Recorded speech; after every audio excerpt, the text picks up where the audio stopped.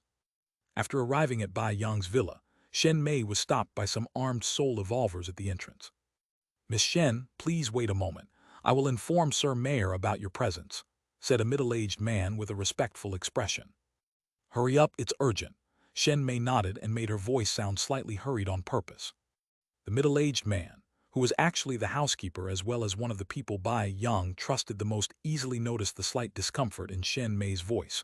So, after a slight moment of surprise, he turned around and walked hurriedly into the villa. Behind Shen Mei, Liu Li cautiously watched the surroundings. Although Shen Mei didn't really seem to care about the enemy's messenger, Liu Li herself trusted no one but herself and Shen Mei. A few seconds later, the butler returned and invited Shen Mei and Liu Li in quickly. After walking down a corridor and arriving at the first large door on the right, Shen Mei found herself in a large hall with which she was already familiar.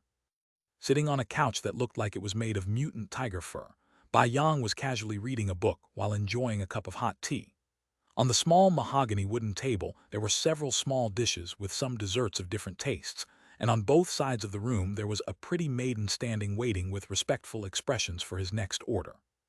Shen Mei could not help but grimace a little at witnessing such a scene. It was good to relax. Shen Mei herself took some time each day to relax her mind after a day that was filled with battles, blood, and death. However, wasn't this Bai Yang too casual? A war was about to break out, but he seemed calm as if he were enjoying the spring breeze. Some people are really interesting. Shen Mei didn't know what to feel about it. "Shen Mei, I hear you seem anxious to tell me something." Bai Yang's voice brought Shen Mei out of her inner thoughts, and when she looked at him again, she realized that he had closed the book and was now looking at her with a faint smile. Shen Mei's expression became serious and even slightly altered as she took a step forward and said, "Mayor Bai, I think once you read this letter you will understand." Bai Yang frowned slightly at Shen Mei's unnatural appearance. She was always quite calm, and the occasions when she lost her cool were very rare. With a slight uneasiness growing in his heart, Bai Yang gestured to the butler, and the latter took the letter before handing it to him with both hands. Shen Mei remained silent, as she secretly observed the expression on Bai Yang's face. At first, Bai Yang's expression was curious. However, as he read more and more of the short contents of the letter in his hands, his curiosity slowly turned to surprise, and then turned from surprise to disbelief. By the time Bai Yang finally finished reading the letter, his face alternated between white and red as he trembled as if suffering from epilepsy or some similar disease. It was clear that Mayor Bai Yang was suffering from anger, and at the same time experiencing a great deal of stress right now. "You three, get out of the room," Bai Yang said in a deep voice brimming with authority that left no room for negotiations. The two maidens exchanged glances for a second before bowing and retreating silently. However, apart from Shen Mei and Bai Yang himself, there were two other people who did not move from their previous positions, Liu Li and the butler. "You didn't listen to me. Maybe I wasn't clear. Leave the room," Bai Yang said with a frown as he looked at Liu Li. Shen Mei did not say anything, nor did she ask Liu Li to leave immediately. Instead, she waited patiently. Liu Li looked at Bai Yang and calmly replied, "Mayor Bai, with all due respect, the only person I obey is Miss Shen." Bai Yang's frown deepened, but remembering that Liu Li was a valuable first-order soul evolver who also possessed mysterious abilities, his expression relaxed and he looked at Shen Mei silently. "Liu Li, wait for me at the entrance, please," Shen Mei finally said, sneering in her heart. She wanted to show Bai Yang that while he had the power to command, not everyone would listen to him. She wanted him to understand that he was not the king of the world, so that he would stop being so complacent about the current situation. "Understood." Liu Li bowed slightly to the two people and then walked out without saying a second word. Bai Yang silently watched Liu Li's retreat before looking at the butler and calmly saying, "Uncle Yang." The man called Uncle Yang bowed first to Bai Yang and then bowed to Shen Mei before retreating, closing the door behind him silently. Bai Yang looked at Shen Mei steadily, and seeing her silent, he simply pointed to the couch in front of his. Shen Mei sat down, and only then did Mayor Bai Yang slowly begin to speak. "So Shen Mei, can you explain to me what is this all about?" Although Bai Yang's voice was quite demure, Shen Mei easily noticed the hidden anger. She began to narrate the events that happened tonight bit by bit while trying to act slightly anxious, but not too anxious to avoid being seen through. Of course, Shen Mei changed a few things. For example, instead of telling Bai Yang that she literally let the messenger escape alive, What she said was that the messenger was an extremely skilled and powerful assassin, powerful enough to slip away from her attacks and slip away from her pursuit. The more he listened, the uglier Bai Yang's face got. Shen Mei was the second most powerful soul evolver in the entire base, and only Mo Zan was capable of defeating her, but even then his chances of victory varied depending on the circumstances. In short, the fact that an enemy soul evolver appeared in the core of the base where people like him lived scared Bai Yang very much. If this enemy soul evolver decided to sneak into his villa instead of Shen Mei's and recognized him as one of the top leaders of Baequin camp, wouldn't his life be ended right now? Bai Yang shuddered at the thought. Of course, both he and Shen Mei could not even imagine that in reality. Bai Zemin had no idea who they were since he did not even bother to send a spy or two to study the enemy forces. Unless an extremely abnormal second-order soul evolver or third-order soul evolver appeared, Bai Zemin was sure that he could flat everything in his path by himself if it was really necessary. Therefore, from Bai Zemin's own point of view, there was no need to go through so many headaches. Shen Mei seemed to understand Bai Yang's thoughts. However, she acted as if she was oblivious to this fact and instead asked somewhat apprehensive, "Mayor Bai, what shall we do? If this person named Bai Zemin will really launch an attack in a maximum of 48 hours then?" Bai Yang did not respond immediately. There was a lot to think about as there was also a lot to lose. If he made a wrong decision here, then it was highly likely that everything he had built with so much sacrifice would collapse before his eyes without him being able to stretch out both hands to save it. Shen Mei was quick to notice that Bai Yang's face was growing paler and paler. It was clear that the overconfident mayor began to realize that if Bai Zemin dared to send that letter, it could only mean either that he was an idiot or that he had something to rely on to even warn the enemy that he would launch an attack soon. Bai Yang was a smart man, otherwise he would not have arrived at the place where he was right now. However, he refused to accept that reality. If someone suddenly knocked on your door and told you that you had a maximum of 48 hours to live, how would you feel? Such were Bai Yang's feelings. For him, who was over 50 years old, it was difficult to accept all of what was happening even though events were unfolding before his eyes. It was hard for someone who had always been in control of his own destiny and the destiny of others to accept that a young man even younger than his deceased son at the beginning of the apocalypse would dethrone him. It was hard to accept that, in less than 60 days, a human who could be killed by a normal bullet had reached heights sufficient to ignore the power of monstrous war tanks and their cannons. Therefore, after nearly 30 minutes of torturous silence, Bai Yang looked at Shen Mei and said with murderous intent brimming over, "Since that brat will show up at our gates, there is no need to make such a long travel. That is also good. Let them come. Their soldiers will be exhausted due to the long ride while ours will be able to rest to fight in peak condition." "All right, that's a good plan to start with." Shen Mei nodded and her eyes flashed quizzically before returning to normal. Bai Yang didn't delay and stood up immediately saying, "I'll go find Commander Jin to discuss some matters. I will take this letter in the meantime." Shen Mei also stood up and told him that he could keep the letter. She then followed Bai Yang to the exit before finally parting ways.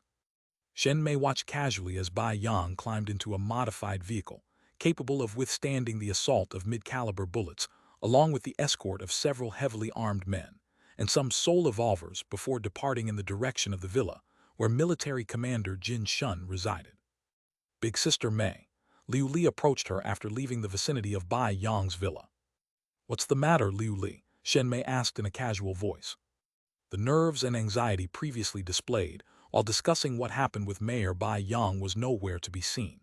Her beautiful face maintained a neutral expression throughout, neither happy nor sad, making it difficult to understand what was going on in her head. Liu Li hesitated for a moment before shaking her head. "It's nothing." Shen Mei stopped her steps and stared at her for a moment. Then she smiled slightly and asked, "You want to know what happened?" Liu Li couldn't help but nod slightly at such a question. Shen Mei chuckled and tucked a lock of hair behind her ear as she calmly said, "Liu Li, if the faction of Bai Zemin wins, then you and I will become like homeless dogs, and if the Baequin camp wins then we can continue as if nothing ever happened. So, I just have to make sure that regardless of whoever wins this war, at the very least, we won't be affected too much. Do you understand what I mean?" Liu Li's face changed, and she looked at the surroundings cautiously as she asked in a whisper, "So, that assassin from earlier, I let him go on purpose," Shen Mei said without holding anything back. Indifferently, she pointed out, If Bai Zemin is not an ungrateful bastard and values his men, then if his faction wins he probably won't treat us badly. Take it as him returning the favor of allowing his subordinate to leave alive and kicking after being discovered by me, someone more powerful. Liu Li's face lit up, and her eyes shone with admiration as she looked at Shen Mei's beautiful mature face. Sometimes, ambition can bring doom. In my case, I am comfortable with my current position. Shen Mei smiled like a flower in spring and said quietly, "Now, we just have to wait and see which dog has the stronger jaw. As for us, we will most likely continue our lives as usual regardless of the outcome." Backslash backslash backslash backslash backslash backslash backslash. Thank you very much to everyone who voted for Blood Warlock with golden tickets. 3. Chapter 403, Rank 2, Persuasion Secret of Thunder. While the alert alarms were sounding silently throughout the Baekwyn camp, and the higher-ups were busying themselves with slightly serious expressions compared to the disdain shown earlier, Bai Zemin was minding his own business. After finishing the basic arrangements, which meant that Fu Zufeng should have already arrived at the enemy's base and probably successfully infiltrated, Bai Zemin finally had some free time, so he entrusted the minor matters to Wu Yijun while he went to his workshop. The first thing Bai Zemin did was to hold onto his new forging tool and swing it a couple of times, hitting bones of unclassified beasts for 2 hours, and after that hitting the bones of a first-order beast for another hour. The reason behind this seemingly useless action was quite important. After all, Bai Zemin had been forging equipment using a normal metal hammer built before the apocalypse as his main tool, and the only reinforcement of that hammer had always been Bai Zemin's own mana. Since the new hammer crafted by Bai Zemin was constructed from a lapyadite fragment, which was a metal born from mana after the evolution of the world, Bai Zemin needed to get used to the extra weight of the hammer and acquire a certain habit when hammering different materials. If Bai Zemin's previous hammer was a 9 pistol, then Bai Zemin's current hammer was a Desert Eagle. The power behind the two was completely different, and therefore the result obtained between the two would naturally be totally different. Fortunately, Bai Zemin was able to gain some experience after about 4 or 5 hours, and after destroying several bones with metallic properties. At the very least, he believed that he would not be wasting valuable lapyadite for anything. Having temporarily put down the hammer and settled the endless blue lotus flame in the furnace, Bai Zemin took the tongs and picked up the same lapyadite fragment that he had heated earlier, but for obvious reasons had to temporarily leave aside. "Turn the temperature up a bit," Bai Zemin said as he threw a couple of unclassified soul stones into the furnace. Now he was a bit more wasteful because he would soon be conquering another base and thus taking all the other parties' resources. Even if they only had a few thousand of unclassified soul stones, it was more than enough to overcome Bai Zemin's investment in his equipment. The endless blue lotus flame behaved just like a hungry child when its blue flames embraced the soul stones. Even if they were just unranked soul stones of the lowest rank, soul stones that in the past it would not even look at, the little flame was not picky at all and swallowed all the power inside each one before burning brighter as if it wanted to express to its new master its happiness. "I'm glad you like the food," Bai Zemin chuckled. He slowly brought the tongs holding the lapyadite fragment closer, and his expression turned serious as he said, "Blue Lotus, try to remember the temperature from before and keep your flames at that constant height, please."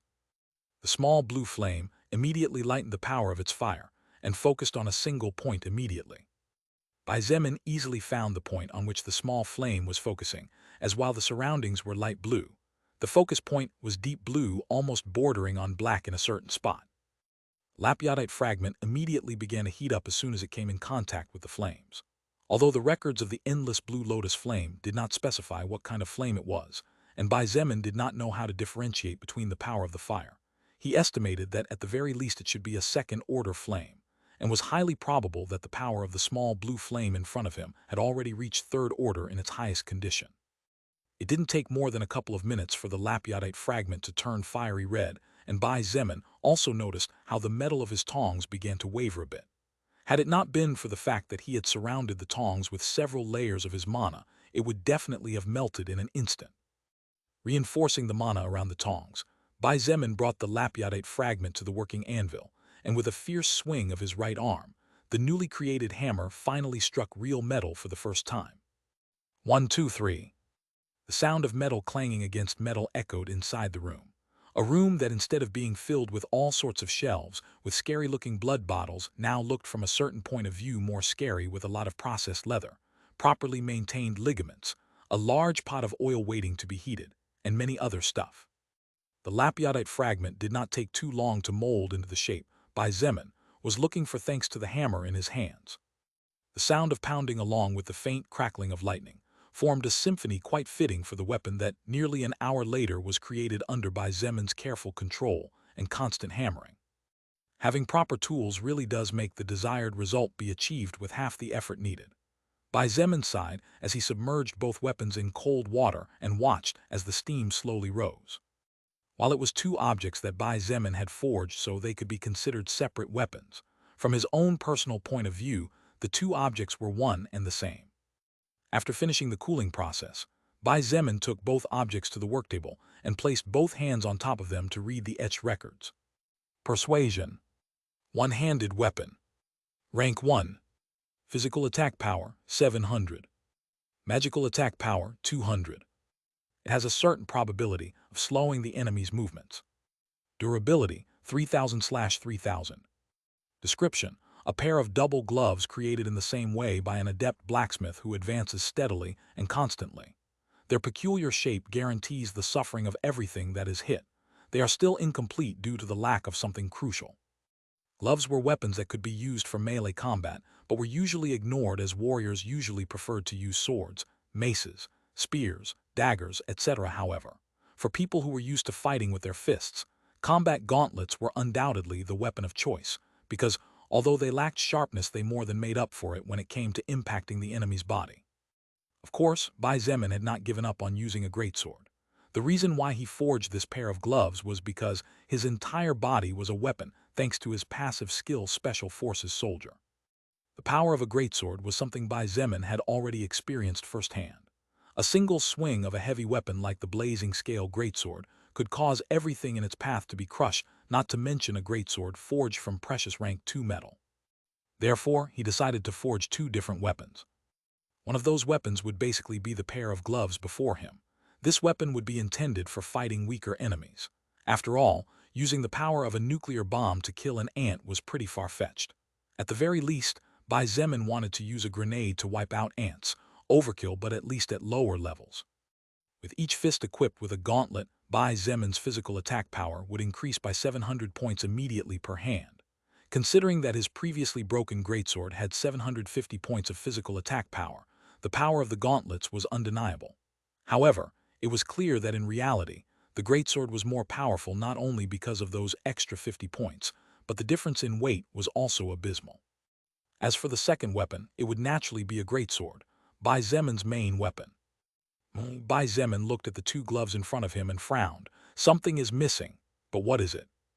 Bai Zemin stared and observed the gloves for a long time. Unfortunately, even after almost an hour, he failed to find the missing piece. Curious, he again inspected the records of both persuasion. Physical attack power, magical attack power. Bai Zemin muttered to himself as he gently tapped the table immersed in his inner mind.